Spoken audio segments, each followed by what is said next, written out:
জনতার এই উপস্থিতি মিছিলে অংশগ্রহণ প্রমাণ করে আগামী দিনে 12 তারিখ হবে দাড়িপাল্লার দিন ইনশাআল্লাহ। আমি কয়েকটি অঙ্গীকারের কথা বলে শেষ করব, সব শেষ করা যাবে না। আমার আল্লাহ যদি আমাকে নির্বাচিত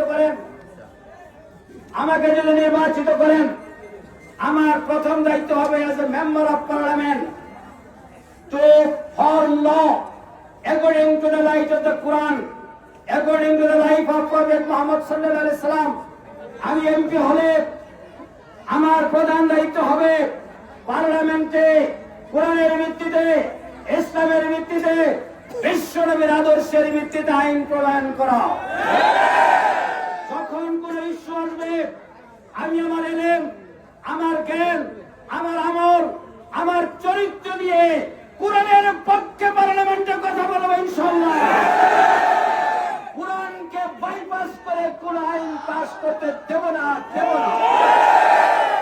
এরপর মুক্তাগাছার নাম আমার সঙ্গে আলেমরা আছেন। আল উলামাউল ওয়ারিসাতুল আম্বিয়া, আলেমরা নবীদের উত্তর শরীফ, আলেমদেরকে সাথে নিয়ে আমি কাজ করতে চাই। উলামায়ে হক্কানিগণ আছেন, ইসলামী চিন্তাবিদগণ আছেন, তাদেরকে নিয়ে আমি কাজ করব। আমার 1 নম্বর কাজ হবে মুক্তাগাছা থেকে দুর্নীতির কবর রচনা করা। কোন দুর্নীতি মুক্তাগাছা হতে দেওয়া হবে না ইনশাআল্লাহ।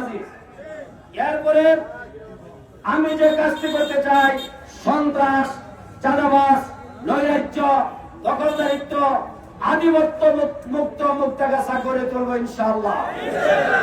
মুক্তাগাছা পৌরসভা শতবর্ষের ঐতিহ্যবাহী, আর এই পৌরসভার রাস্তাঘাট কি করুণ অবস্থা, যানজট কি করুণ অবস্থা, এখানে জমিদার বাড়ি আছে কি করুণ অবস্থা। মুক্তাগাছা পৌরসভাকে একটি আধুনিক পৌরসভায় পরিণত করবো ইনশাআল্লাহ।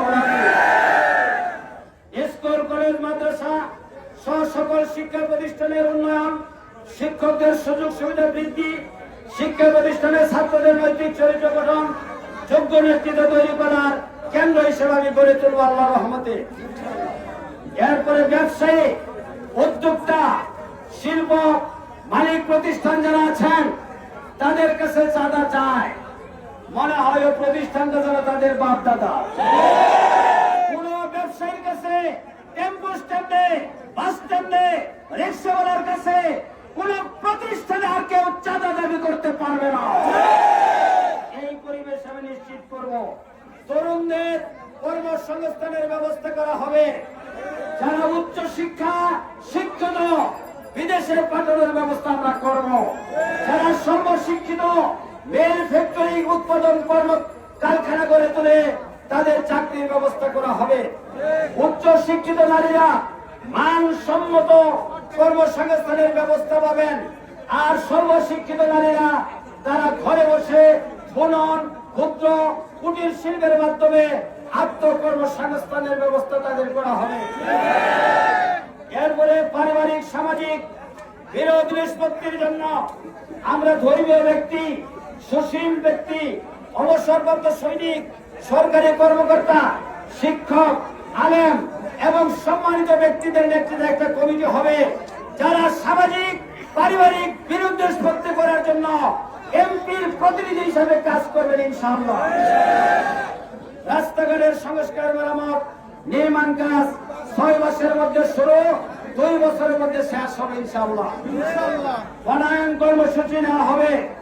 আলেমদেরকে ধর্মীয় কাজ, নৈতিক গঠনের কাজ, সমাজ সংস্কারের কাজে তাদেরকে দায়িত্ব দেওয়া হবে মুক্তাগাছাকে গড়ে তোলার জন্য। হিন্দু ধর্মাবলম্বী, আদিবাসী সকলের জন্য ধর্মীয় নিরাপত্তা, ব্যবসার নিরাপত্তা এবং তাদের ধর্মচর্চার নিরাপত্তা নিশ্চিত করা হবে। কোন ব্যক্তি সংখ্যালঘুদের দিকে তাকিয়ে চোখ রাঙিয়ে কোনো কথা বলতে পারবে না। তারা আমাদের আমানত, এই আমানত আমরা সর্বোচ্চ মর্যাদা দিয়ে রক্ষা করব। বুকে বুক পেতে দিয়ে আমরা তাদের মর্যাদা রক্ষা করবো ইনশাআল্লাহ। সকল পর্যায় থেকে বাড়াবাড়ি, হুমকি, মাস্তানি, শান্তি বিনষ্টকারী সকল কাজ বন্ধ করা হবে ইনশাআল্লাহ। এরপরে বন্ধুগণ আমি বলতে চাই, অবসরপ্রাপ্ত শিক্ষক, তারা অভিজ্ঞ সাবেক সৈনিক, সরকারি কর্মকর্তা, এদের মাধ্যমে this is my new concept for Muktagachha. I want to form a development cell. আমি একটা ডেভেলপমেন্ট সেল তৈরি করব। এই ডেভেলপমেন্ট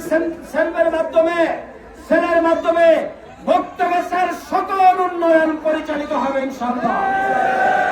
আরেকটি প্রতিশ্রুতি দিয়ে যাচ্ছি, আমরা যা পাবো অর্থ অনুদান দেশ বিদেশ থেকে 6 মাস পর পর জনগণের সামনে আমরা হিসাব পেশ করব। কোন গোপন কাজ হবে না, কোন টাকা একটা লোক আত্মসাৎ করতে পারবে না। সংগ্রামী বন্ধুগণ, স্বচ্ছতা, যাদের বয়স 60-65 তার উপরে বিনামূল্যে তাদের চিকিৎসার ব্যবস্থা করা হবে। মুক্তাগাছা উপজেলা স্বাস্থ্য কমপ্লেক্সকে সাজানো হবে নতুন ডিজাইনে, আধুনিক বিশেষায়িত একটি হাসপাতাল তৈরি করা হবে। প্রয়োজনে বিশ্বের বিভিন্ন দেশের সহায়তা নেওয়া হবে। মুক্তাগাছার কোন ভাইকে, নারীকে, পুরুষকে কোন ব্যক্তিগত চিকিৎসার জন্য বাইরে যেতে হবে না ইনশাআল্লাহ। বন্ধুগণ, আগামী 12 তারিখে আপনারা শান্তিপূর্ণভাবে লাইনে দাঁড়িয়ে ভোট দিবেন। এই যে বাজে কথা, ওই ভোটারদেরকে নাকি আটকাবে। কে আটকাবে? উনি কোথা থেকে আসছেন? উনি এমন কোন শক্তি নেই রাস্তায় দাঁড়িয়ে কেউ বাধা দিতে পারে। সকল বাধা ডিঙ্গিয়ে আমরা এগিয়ে যাব ইনশাআল্লাহুল আজিজ। নাসরুম মিনাল্লাহি ওয়া ফাতহুন করিব। আল্লাহর সাহায্য আসবে, বিজয় আসবে। আমরা নমনীয় কমনীয় হয়ে আল্লাহর দানকে আমরা শক্তির সাথে গ্রহণ করবো ইনশাআল্লাহুল আজিজ।